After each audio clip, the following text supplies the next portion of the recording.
अरे मरही के बाटे वाह वाह वाह वाह मारी फरमाइश मर्दाना जान से काहे के मुआवेलू नजरिया के बान से वो फरमाइश भाई को कि हमके मरद चाहिए भूमिहार राजा जी। हमको लगता है कि ठीक है जो गाता है सो गाता है, लेकिन आप तो जानते हैं मेरे बारे में। नात बिरादरी पे क्या गाना गाना गाइए, जात बिरादरी पे गाना होना ही नहीं चाहिए। बिल्कुल नहीं, संगीत को जात बिरादरी से नहीं तोड़ना चाहिए। संगीत संगीत है। हाँ आइए ना, इनका एक लगा दीजिए। एक हमारा ये संगीत आपका फेवरेट स्केल लगा लीजिए आप। हमने चौं पर दोनों उसका कि हम तो नीचे रहीले पिया बाबू पर रहेला। अभी रिलीज नहीं हुआ ये गाना हमारा आवता कि के हवे तोहार लभर हो। वाह तनी ढोलक तबला भी मिलावल जाई, बिना मिलौले काम ना होई।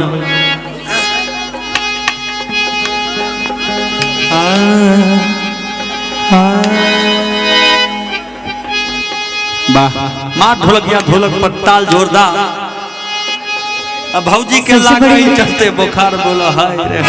सबसे बड़ी बात है कंटिन्यू बजाना भी बहुत बड़ी बात होती है। हम लोग तो चेंज हो गए। तो मर्दानी है बलिया भाई, हसीनों की धरती जवानों का देश बागी बलिया उत्तर प्रदेश। बताओ तो एगो ये लोग मिलावत रहते वो बात याद लगी। अरे बोली ना रोवा बोलते नहीं की सुनी बताओ तनी। गोलू बाबू तोहरे बोलिए से आवत नहीं सहतवार से तो दूगो हमार मित्र भेटैल। ध्यान देव भैया, डॉक्टर साहब ध्यान दें। दूगो मित्र भैया मिलल, एक जना LIC के एजेंट रहले हां आ एक जना नेटवर्किंग में काम करत रह। हमारा एक जना भेटले भरौली पुल पर, जला गोलू भाई पुलवे पर भेटा गेल। हां भरौली पुलिए पर। तो कहत रहे कि सुन ना भाई तू बड़ा एंकरिंग क के ऑर्गेनाइजिंग क के पैसा कमात रहे, एगो LIC खुलवा लेना। आतना ना हमारे को समझा दे जवान कि जियाला से ज्यादा मरले में फायदा रहे। LIC एजेंट जो संगतिया रहे कहे कि मर जीवन तो 1 करोड़ मिली। तो हम कहनी कि वाह एगो समझिया तो अच्छा सलाह देलन। दूसर का भेटा गेल बक्सर गोलंबर को, उ नेटवर्किंग के काम करत रह जाओ। उ बैठ के डायरी लेके लागल समझावे। हम दो हमारे दो कहलक जवान की जोड़ते जोड़ते कहलक नु खरबपति बन जेबो। आ देखा तनी को टूटही पलटीना से खुदे घूमता। तो ऐसे ई सब से सावधान रहे के बा। गाना बजाना का आनंद लेते हुए जौन गाना के फरमाइश भइल जौन भैया कहलन सुना दी मारा ही के बाद तो मार देना जान से काहे के मिलावे लो। भाई तनी हमरो मन में कुछ गावे के गावा गावा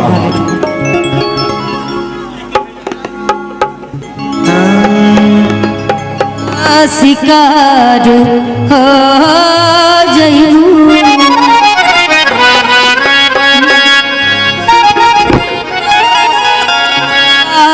शिकार हो जइबू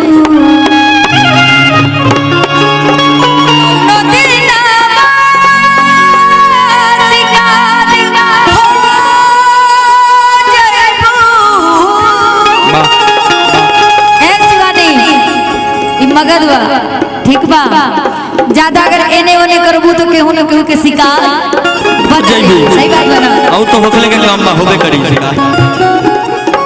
म्यूजिशियन से छूटल तो सिंगर कलाकार आर्टिस्ट लोग सब का भइल बा गाई ना का कहत तनी को समझ में नहीं क्या। ना ना ना ना ना ज्योति जी कि कोनो दिनवा शिकार हो जइबू। कोनो दिनवा शिकार हो जइबू। हमसे मिलबू हमार हो जइबू। हमसे मिलबू हमार हो जइबू। कोनो दिनवा सिंगार हो जइबू ओ कौनो दिनवा सिंगार हो जइबू कौनो दिनवा सिंगार हो जइबू कौनो दिनवा सिंगार हो जइबू और हमसे मिलबू हमार हो जइबू हमसे मिलबू हमार हो जइबू दीदी दिल में करार नहीं है अखियां लड़ल जब से दिल में करार नहीं है कैसे कही हमके तोहरा से प्यार नहीं है हम कैसे कही हमके तोहरा से प्यार नहीं है तोहरा सिवाय जग में केहू हमार नहीं है अखियां लड़ल जब से दिल में करार नहीं है सिंगार हो जइबू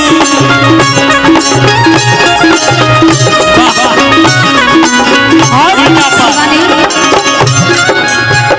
रूप के फूल जब झुलस जाए रूप के धूल जब झुलस जाए रूप के फूल जब झुलस जाए रूप के फूल जब झुलस जाए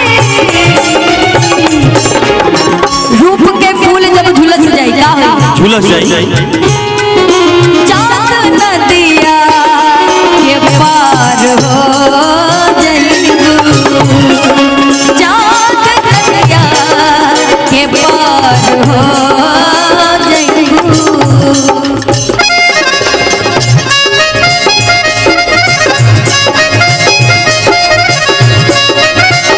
ओहो क्या बात है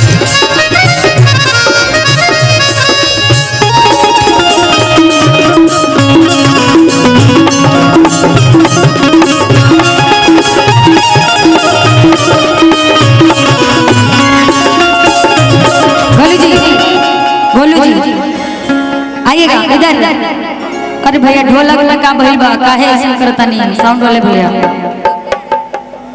कि मारे ठोकर जवान जवान तोहके गोलू जी तिहाई मारे ठोकर जवान जवान तोहके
बारू